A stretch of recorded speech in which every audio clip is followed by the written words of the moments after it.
Big ബോസിന്റെ നാളത്തെ promo വന്നിട്ടുണ്ട്. നാളത്തെ പ്രൊമോയ്ക്കകത്ത് നോറയും സായിയും അതുപോലെ തന്നെ അഭിഷേക് ശ്രീകുമാരും തമ്മിൽ വലിയൊരു ഇഷ്യൂ ഉണ്ടാകുന്നതായിട്ട് കാണിച്ചിട്ടുണ്ട്. ആദ്യം തന്നെ അവർ റൂമിലിരുന്ന് സംസാരിക്കുമ്പോൾ നോറ എന്തോ പറഞ്ഞപ്പോൾ സായി പറയുന്നുണ്ട്, നിനക്ക് ഇതിൻ്റെ അകത്തേക്ക് പേഴ്സണൽ കാര്യങ്ങൾ വലിച്ചിഴക്കണമെന്നാണെങ്കിൽ നീ എഴച്ചോ ഇന്ന് നോറയുടെ അടുത്ത് പറയുന്നുണ്ട്. കുറച്ച് കഴിയുമ്പോൾ നോറ വാവ് എന്നൊക്കെ പറഞ്ഞ് സായിനെ കളിയാക്കുന്ന രീതിയിൽ കൈയടിക്കുന്നുണ്ട്. അവർ തമ്മിലുള്ള എന്തോ ഒരു പ്രശ്നം ഉണ്ടായിട്ടുണ്ട്. അതുപോലെ തന്നെ അഭിഷേക് ശ്രീകുമാറായിട്ടും നാളെ ഒരു പ്രശ്നം ഉണ്ടാകുന്നുണ്ട്. ഇവർ രണ്ടുപേരും ഈ സെയിം വിഷയം തന്നെയാണ്. അഭിഷേക് ശ്രീകുമാറും സായിയും ഒരുമിച്ച് തന്നെയാണ് നോറയോട് എതിർത്ത് സംസാരിക്കുന്നത്.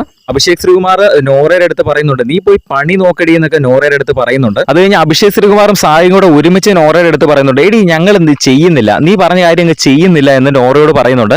ഇതെല്ലാം കഴിഞ്ഞ് നമ്മുടെ ബാത്റൂം ഏരിയയിൽ നിന്ന് അഭിഷേക് ശ്രീകുമാറും സായും കൂടെ കൈ ചൂണ്ടി നോറയെ കുറ്റപ്പെടുത്തുന്നതായിട്ട് കാണിക്കുന്നുണ്ട്. അവസാനം നോറ ഇരുന്ന് പൊട്ടി കരയുന്നതായിട്ടും കാണിക്കുന്നുണ്ട്. എന്തായാലും അഭിഷേക് ശ്രീകുമാറും സായിയും നോറയും തമ്മിൽ നാളെ വലിയൊരു രീതിയിലുള്ള ഒരു വിഷയം ഉണ്ടാകുന്നുണ്ട്. എന്താണെന്ന് നമുക്ക് എപ്പിസോഡ് കണ്ടു തന്നെ അറിയാം.